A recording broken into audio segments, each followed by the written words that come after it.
नमस्कार. VNS पुरंदर अपडेट्सवरती मी विजय खळदकर सर्वांचं स्वागत करतो. आज आपण एका वेगळ्या विषयाला थोडासा हात घालणार आहोत. आपण ग्रामीण रुग्णालय सासवड या ठिकाणी आज आलेलो आहोत आणि इथे येण्यामागचं कारण असं की आज आपण खऱ्या अर्थाने पडद्यामागच्या सफेद वर्दीमधल्या सैनिकांना भेटणार आहोत की ज्यांची चर्चा फार काही केली जात नाही, परंतु खऱ्या परिस्थितीमध्ये तेच पुढे असतात, तेच सगळ्या गोष्टींना सामोरे जातात आणि त्यांचं कौतुक करणं हे आपलं कर्तव्यच आहे आणि हे कर्तव्य बजावण्यासाठी म्हणून आपण आज या ठिकाणी आलेलो आहोत आणि आपल्या प्रेक्षकांना कळावं की नेमकं काय कशा पद्धतीने ही कार्यपद्धती असते. कोविड रुग्णांचा कोविड या महामारीचा कशा प्रकारे हे योद्धे सामना करत असतात. तर आज आपण सासवड ग्रामीण रुग्णालयाचे वैद्यकीय अधिकारी डॉक्टर किरण अर्जुन राऊत यांना आपण आज भेटणार आहोत आणि त्यांच्याकडनं जाणून घेणार आहोत की कशा प्रकारे आपण ही परिस्थिती आटोक्यात आणत आहोत आणि इथून पुढच्या ह्या ज्या काही संकल्पना आहेत त्या नेमक्या काय आहेत. तर मगाशी उल्लेख केल्याप्रमाणे सासवड ग्रामीण रुग्णालयाचे वैद्यकीय अधिकारी डॉक्टर किरण राऊत हे आज आपले प्रमुख पाहुणे आहेत आणि आपण थेट त्यांच्याकडेच जाऊयात आणि त्यांनाच विचारूयात सगळ्या गोष्टी काय आहेत, कशा आहेत. किरण सर नमस्कार. नमस्कार.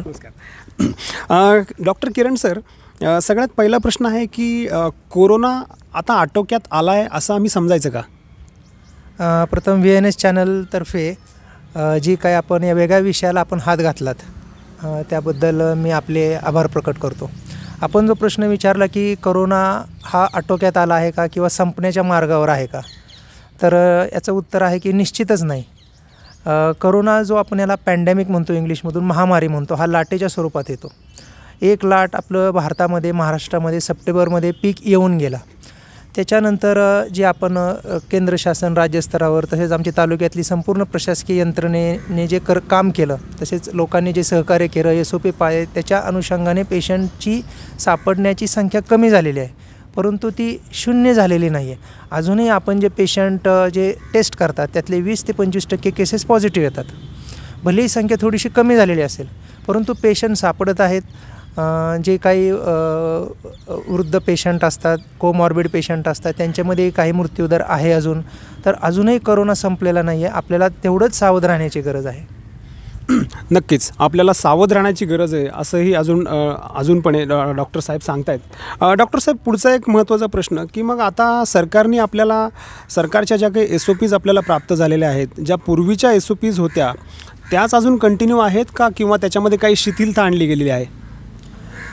सर्वप्रथम हे सांगू इच्छितो की जे आमच्या आरोग्य डिपार्टमेंटला किंवा आम्हाला सरकारतर्फे आरोग्याच्या संबंधी ज्या काही SOP आम्हाला प्राप्त होतात, म्हणजे केस टेस्ट करणे, कुणाच्या टेस्ट करणे, त्यांच्या ट्रीटमेंट प्रोटोकॉलविषयी कोणत्याही SOP चेंज गेलेले नाही आहेत. तसेच मास्क वापरणे, गर्दीच्या ठिकाणी न जाणे, कारण नसताना प्रवास न करणे, ह्या ज्या SOP आहे शासनाच्या तेवढ्याच गंभीरपणे आम्हाला पोचवल्या जातात आणि आम्ही अजूनही असंही आमची सांगण्याची इच्छा आहे की आपणही त्या तितक्याच गांभीर्याने पाळल्या पाहिजेत.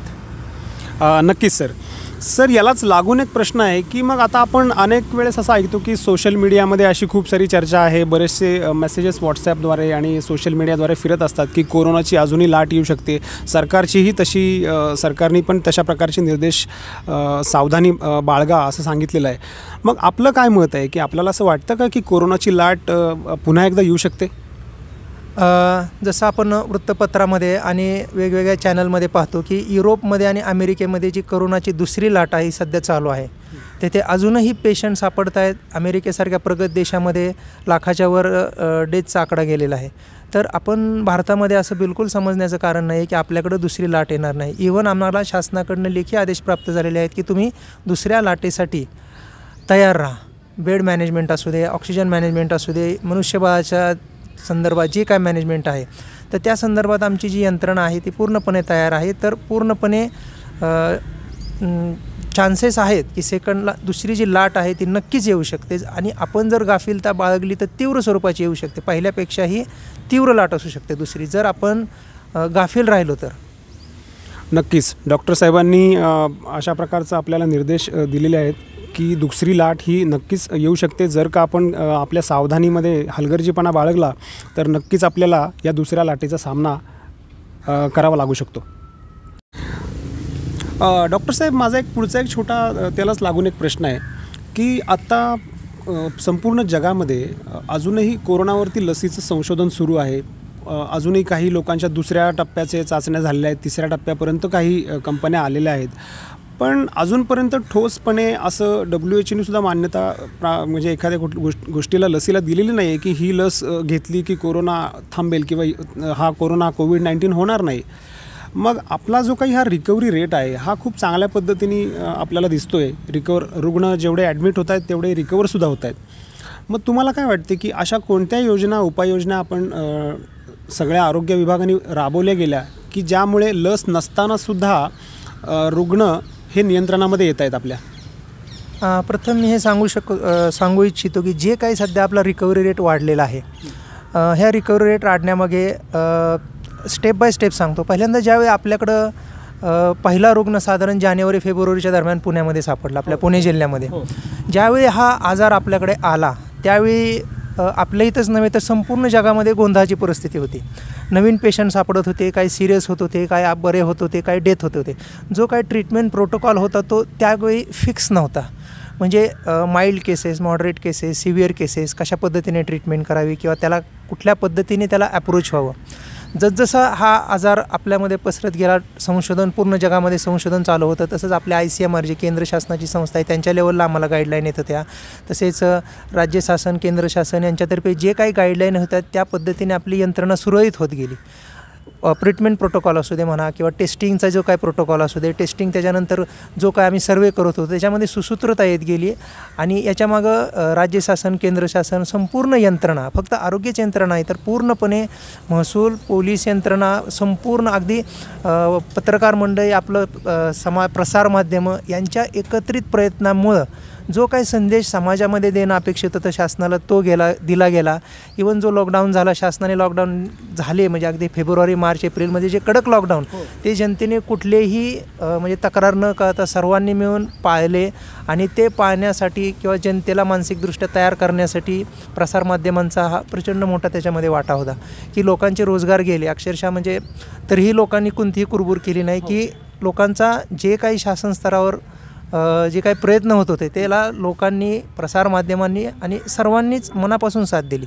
डॉक्टर साहेब, मला सांगा की आता हे सासवड ग्रामीण रुग्णालयामधली आपली जी कार्यपद्धती आहे याच्याबद्दल आपल्या प्रेक्षकांना जाणून घ्यायला नक्कीच आवडेल की समजा एखादा कोविड पेशंट हा पॉझिटिव्ह असेल आणि जर का तो उपचारासाठी इथे दाखल झाला तर कशा प्रकारे त्याच्यावरती पुढच्या प्रकारचे उपचार होतात, पुढचे उपचार त्याच्यापुढे कसे काय होतात, म्हणजे तुमची नेमकी एकूणच कार्यपद्धती ही कशी आहे त्याबद्दल थोडंसं सांगाल का? प्रथम मी सांगू इच्छितो की आपल्याकडं ह्या तालुक्यामध्ये, पुरंदर तालुक्यामध्ये स्टेप वाईज उपचार चालतो. म्हणजे आपल्याकडं कोविड केअर सेंटर 2 आहेत सध्या जे चालू आहेत, ते जे वाघेरी कॉलेज मुलींचं हॉस्टेल त्या ठिकाणी आणि जेजुरीमध्ये एका ठिकाणी आहे. हे याला CCC म्हणतात, म्हणजे कोविड केअर सेंटर.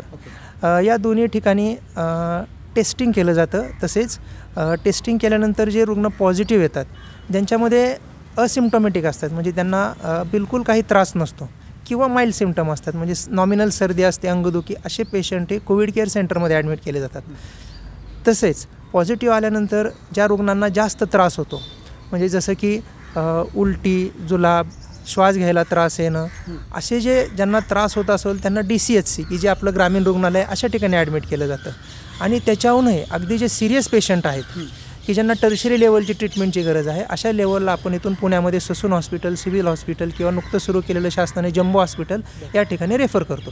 सपोज आता एखाद्या पेशंट आपली रोज टेस्टिंग चालू असतं या ठिकाणी कोविड केअरचं, ज्याला समजा त्रास होतो आहे, सर्दी, खोकला किंवा अंगदुखी असा काही त्रास होत असेल तर कोविड केअर सेंटरला आपलं रोज टेस्टिंग होतं.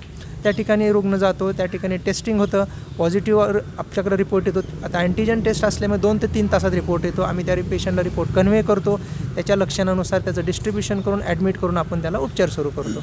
अशा पद्धतीने आपली कार्यपद्धती चालते. नक्कीच अशा प्रकारे ही कार्यपद्धती होते.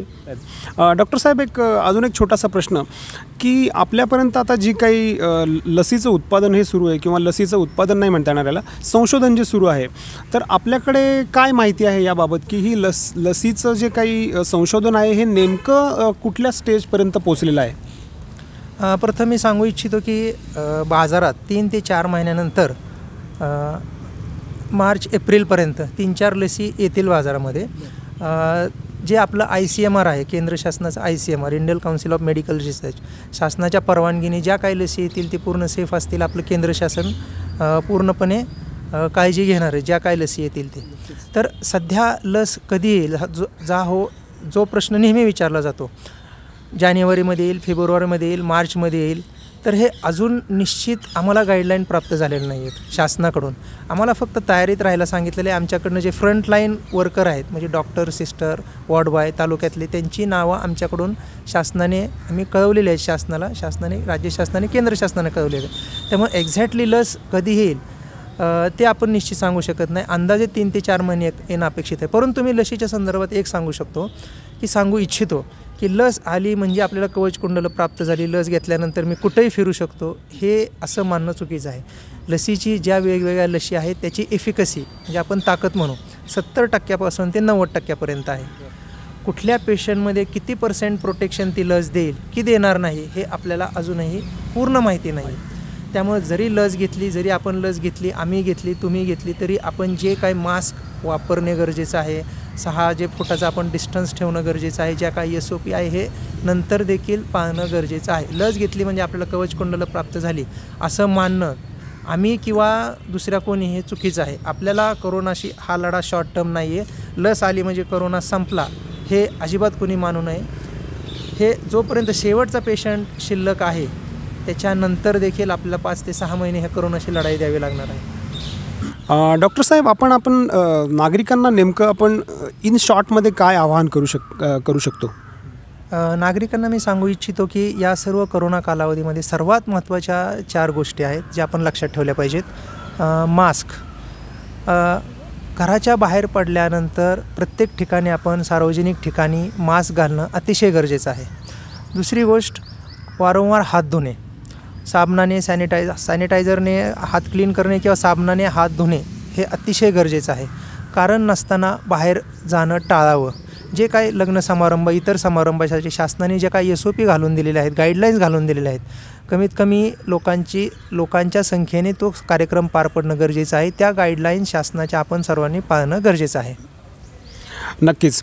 डॉक्टर साहेबांनी हे जे निर्देश दिलेले आहेत हे आपल्या सर्वांना लक्षामध्ये आले असतीलच, आणि कृपया प्रत्येकाने हे काटेकोरपणे पाळा. म्हणजे आपण ह्या कोरोना संक्रमणाला रोखण्यामध्ये नक्कीच यशस्वी होऊ आणि ही कोरोनाविरुद्धची जी काही आपली लढाई सुरू आहे सर्वांचीच, ती आपण नक्कीच जिंकू. तर आज आपल्या चर्चेमध्ये डॉक्टर किरण राऊत, सासवड ग्रामीण रुग्णालयाचे वैद्यकीय अधिकारी, हे आपल्या चर्चेमध्ये सहभागी झाले होते आणि आपण विचारलेल्या सर्व प्रश्नांची त्यांनी अगदी दिलखुलासपणे अशी उत्तरं दिलीत.